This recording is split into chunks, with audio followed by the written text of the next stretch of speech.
T20 Kannada ವಾಹಿನಿಗೆ ಸ್ವಾಗತ. ಜಾಲಹಳ್ಳಿ ಗ್ರಾಮದ ಸರ್ಕಾರಿ ಉರ್ದು ಹಿರಿಯ ಪ್ರಾಥಮಿಕ ಶಾಲೆಯಲ್ಲಿ 77ನೇ ಗಣರಾಜ್ಯೋತ್ಸವವನ್ನು ಅತ್ಯಂತ ಸಂಭ್ರಮ ಹಾಗೂ ಅದ್ದೂರಿಯಿಂದ ಆಚರಣೆ ಮಾಡಲಾಗಿದೆ. ಕಾರ್ಯಕ್ರಮದ ಅಧ್ಯಕ್ಷತೆಯನ್ನ ನೂರುಲ್ ಹುಸೇನ್ ಆರತಿ ವಹಿಸಿದ್ರು. ಶಾಲೆಯ ಮುಖ್ಯೋಪಾಧ್ಯಾಯರು ಆದ ಅಬ್ದುಲ್ ರೆಹಮಾನ್ ಹಾಗೂ ಎಸ್ಟಿಎಂಸಿ ಅಧ್ಯಕ್ಷರು ಆದ ನೂರ್ ಹುಸೇನ್ ರವರು ಸಂಯುಕ್ತವಾಗಿ ರಾಷ್ಟ್ರ ಧ್ವಜಾರೋಹಣ ನೆರವೇರಿಸಿದ್ರು. ಈ ಧ್ವಜಾರೋಹಣ ಕಾರ್ಯಕ್ರಮದಲ್ಲಿ ಮುಖ್ಯ ಅತಿಥಿಗಳಾಗಿ ರಾಜ್ಯ ವಾಸುದೇವ್ ನಾಯಕ ದೊರೆ, ಬಾಬಾ ಮೆಡಿಕಲ್, ಅಬ್ದುಲ್ ರೆಹಮಾನ್ ಕುರೇಶಿ, ಪಂಚಾಯಿತಿ ಇಮಾಮ್ ಸಾಬ್ ಕಾಲಿಗರ್, ರಾಜ್ ಮೊಹಮ್ಮದ್ ಸರ್ಬತ್, ಇಶ್ಫಾಕ್ ಮುಲ್ಲಾ, ಜಾಕಿರ್ ಗುಂಡ್ಗುರ್ಜಿ, ಕಲಿಮುದ್ದಾರ್ ಸೇರಿ ಎಲ್ಲ ಎಸ್ಟಿಎಂಸಿ ಸದಸ್ಯರು, ಶಾಲೆಯ ಶಿಕ್ಷಕರಿಂದ, ವಿದ್ಯಾರ್ಥಿಗಳು, ಅಡುಗೆ ಸಿಬ್ಬಂದಿ ಹಾಗೂ ಗ್ರಾಮದ ಸಾರ್ವಜನಿಕರು ಹೆಚ್ಚಿನ ಸಂಖ್ಯೆಯಲ್ಲಿ ಭಾಗವಹಿಸಿದ್ರು. ಕಾರ್ಯಕ್ರಮದಲ್ಲಿ ದೇಶಭಕ್ತಿ ಗೀತೆಗಳು, ವಿದ್ಯಾರ್ಥಿಗಳ ಭಾಷಣಗಳು ನಡೆದಿದ್ದಾವೆ. ಗಣರಾಜ್ಯೋತ್ಸವದ ಮಹತ್ವವನ್ನ ಮಕ್ಕಳಿಗೆ ವಿವರಿಸಲಾಗಿದ್ದು, ದೇಶ ಪ್ರೇಮದ ಸಂದೇಶ ಸಾರಲಾಗಿದೆ.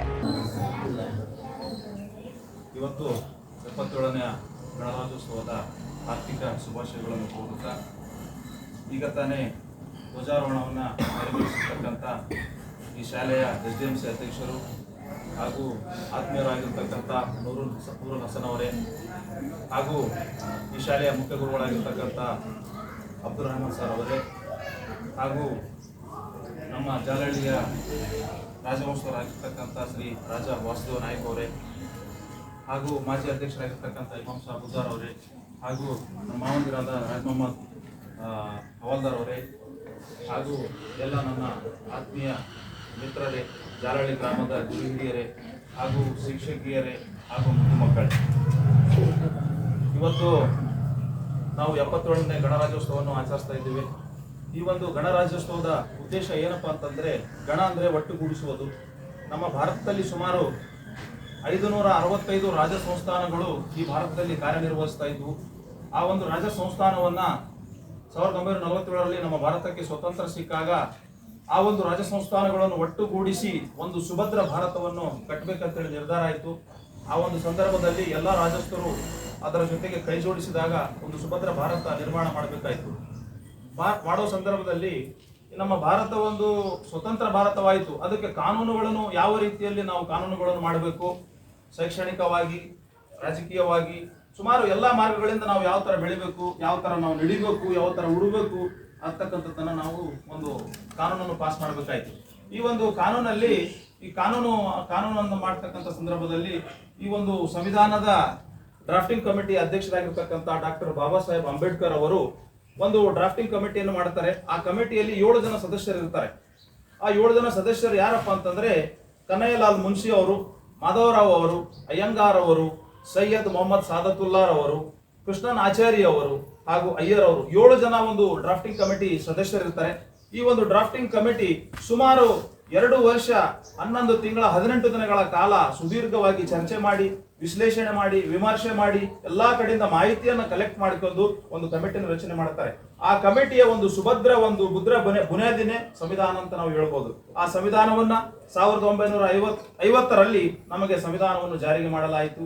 ಆ ಸಂವಿಧಾನದ ಆಶಯದಲ್ಲಿ ನಾವೆಲ್ಲರೂ ನಡಿಬೇಕಾಗುತ್ತೆ. ಸಂವಿಧಾನ ನಮಗೆ ಅಸ್ತ್ರ ಅಂತ ನಾವು ಹೇಳ್ಬೋದು.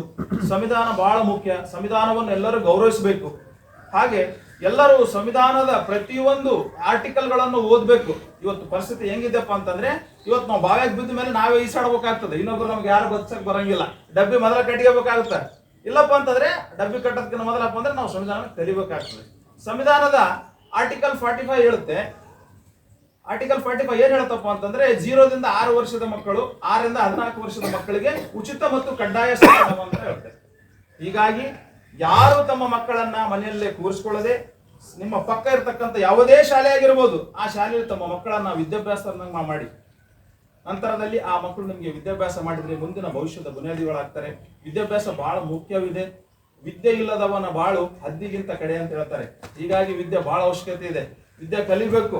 ಇವತ್ತು ನೋಡ್ತಾರೆ ಎಷ್ಟೋ ಜನ ಪಾಪ ನೋಡಕ್ ಬಹಳ ನೈಸ್ ಇರ್ತಾರೆ, ಅವ್ರ ವಿದ್ಯಾಭ್ಯಾಸ ಇರಂಗಿಲ್ಲ, ಪರಿಸ್ಥಿತಿ ಬಹಳ ಗಂಭೀರ, ಅದು ಓದಕ್ ಬರಂಗಿಲ್ಲ. ನೋಡಿ ಬಳಬೇಕಾಗುತ್ತೆ ಮುಂದಿನ ದಿನಗಳಲ್ಲಿ. ಇವತ್ತು ನೀವು ಓದಿದ್ದೇ ಆದ್ರೆ ಮುಂದೆ ನೀವು ಬಹಳ ಭವಿಷ್ಯದಲ್ಲಿ ಮುಂದುವರಿತೀರಿ. ಹೀಗಾಗಿ ಏನಪ್ಪಾ ಅಂತಂದ್ರೆ, ಮಕ್ಕಳು ಅತಿ ಹೆಚ್ಚು ವಿದ್ಯಾಭ್ಯಾಸದ ಕಡೆಗೆ ಗಮನವನ್ನು ಕೊಡಬೇಕು. ನಮ್ಮ ದೇಶದ ಪ್ರೀತಿ, ಐಕ್ಯತೆ, ಭಾವೈಕ್ಯತೆ, ಬಾಂಧವ್ಯತೆ ಬಹಳ ಮುಖ್ಯವಿದೆ. ಹೀಗಾಗಿ ಏನಪ್ಪಾ ಅಂತಂದ್ರೆ, ಕವಿ ಒಂದು ಮಾತನ್ನು ಹೇಳ್ತಾರೆ, ಮಿರ್ಜಾ ಗಾಲಿಬ್ ಅವರು, ಗುನಾ ಕರ್ಕೆ ಕಹಾ ಜಾವೋಗೆ, ಏ ಜಮೀ ए आसमां सब उसका ही है, तुम कहाँ जाओगे? हाँ, गुनाह कभी मत करो। इसलिए तुम जो भी काम करना है सही बोलो। आपके टीचरों के सामने जो भी बोलना है सही बोलना है। अगर झूठ बोलना चाहे तो 10 झूठ बोलना पड़ेगा। इसलिए आप जो भी बोलना है सही बोलना है, ईमानदारी से। अच्छा, इससे पढ़ना है, आपके माँ बाप का नाम रोशन लाना है। आज देखो सोफिया कुरैशी, इन्हों जो है ना एक गुजरात के कच्छ में पैदा होते, इनकी शादी हमारे कर्नाटक के ताजुद्दीन कुरैशी से होती है। उन्होंने आज जो है ना ये पालगाम में जो दंगा होता है, वो दंगे के अंदर जो भयोत्पादकों को मारने के लिए बहुत अहम रोल निभाया है एक औरत ने।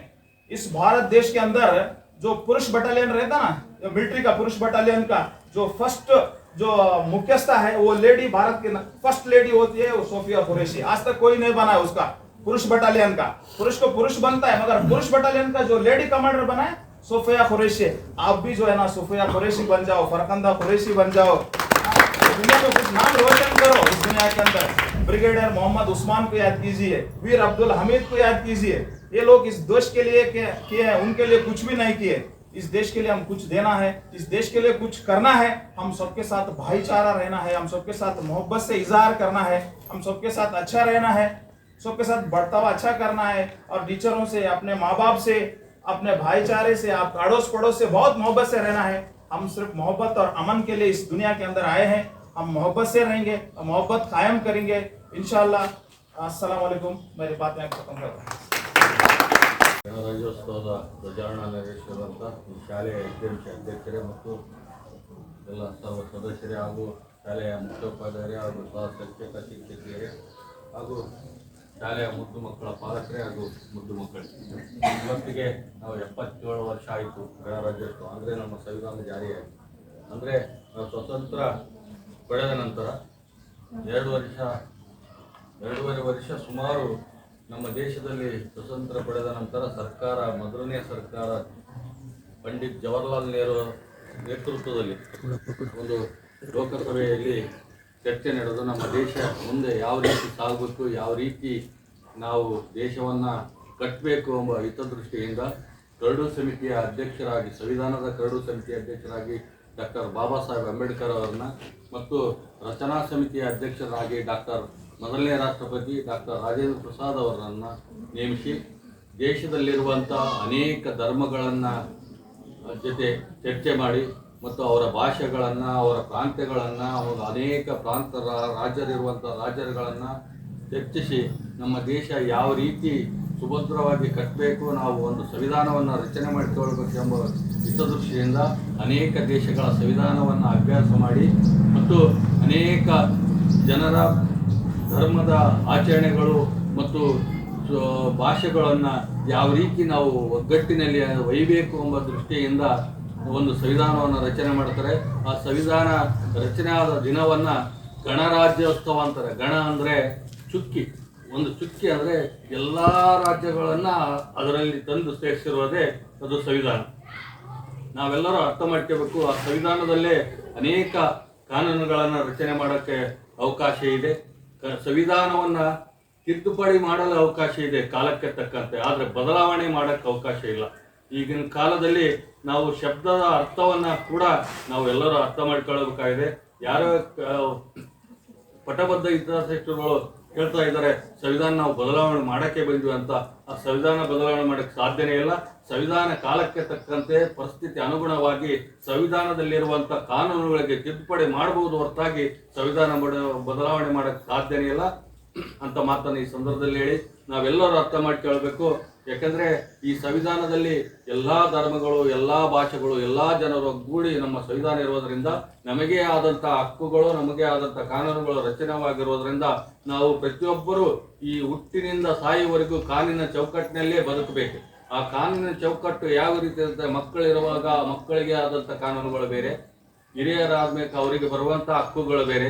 ಈಗ ಮಕ್ಕಳು 1ನೇ ತರಗತಿಯಿಂದ PUC ವರೆಗೂ ಉಚಿತ ಶಿಕ್ಷಣ ಮತ್ತು ಉಚಿತ ಶಿಕ್ಷಣ ಇರೋದರಿಂದ ನೀವು ತಂದೆ ತಾಯಿ ಮಕ್ಕಳನ್ನು ಯಾವುದೇ ಕಾರಣಕ್ಕೂ ದುಡಿಮೆಗೆ ಹಚ್ಚದ ರೀತಿಯಿಂದ ಅವ್ರನ್ನ ಶಾಲೆಗೆ ಕಳಿಸುವಂಥ ಜವಾಬ್ದಾರಿ ಪಾಲಕರದಾಗಿರ್ತದೆ. ಮಕ್ಕಳು ಯಾರಾದರೂ ಎಲ್ಲಾದರೂ ದುಡಿತಿದ್ರೆ ತಂದೆ ತಾಯಿ ಮೇಲೆ ಕಂಪ್ಲೇಂಟ್ ಕೊಟ್ಟು ದೂರು ದಾಖಲಿಸುವಂಥ ಪರಿಸ್ಥಿತಿ ಕಾನೂನು ಒಳಪಟ್ಟಿರೋದ್ರಿಂದ ಪ್ರತಿಯೊಬ್ಬರು ಕೂಡ ಮಕ್ಕಳನ್ನ ಕಡ್ಡಾಯವಾಗಿ 18 ವರ್ಷವರೆಗೂ ಓದಿಸ್ಬೇಕು. 18 ವರ್ಷ ಆದ ನಂತರ ಹಿಂದೂ ಕಾಯ್ದೆ ಪ್ರಕಾರ ಮದುವೆ ಆದರೆ ಮುಸ್ಲಿಂ ಕಾಯ್ದೆಯ ಪ್ರಕಾರ 21 ವರ್ಷ ಆಗುವವರೆಗೂ ಯಾರಿಗೂ ಮದುವೆ ಮಾಡಬಾರ್ದು ಅಂತೇಳಿ ಕಾನೂನುಗಳನ್ನು ರಚನೆ ಮಾಡಿರೋದ್ರಿಂದ ನಾವೆಲ್ಲರೂ ಈ ದೇಶದ ಕಾನೂನನ್ನ ಮತ್ತು ಸಂವಿಧಾನನ ಗೌರವಿಸಿದಾಗ ಮಾತ್ರ ಆ ಸಂವಿಧಾನದ ಶ್ರೇಷ್ಠತೆ ಮತ್ತು ನಮ್ಮ ದೇಶದ ಏಕತೆಯನ್ನು ಕಾಪಾಡೋಕ್ಕೆ ಸಾಧ್ಯ ಆಗುತ್ತೆ ನಮ್ಮ ಮಾತನ್ನು ಈ ಸಂದರ್ಭದಲ್ಲಿ ಹೇಳಿ ನನಗೆ ಮಾತನಾಡಲು ಅವಕಾಶ ಮಾಡಿಕೊಟ್ಟಂತ ಎಲ್ಲರಿಗೂ ವಂದಿಸಿ ನನ್ನ 2 ಮಾತುಗಳನ್ನು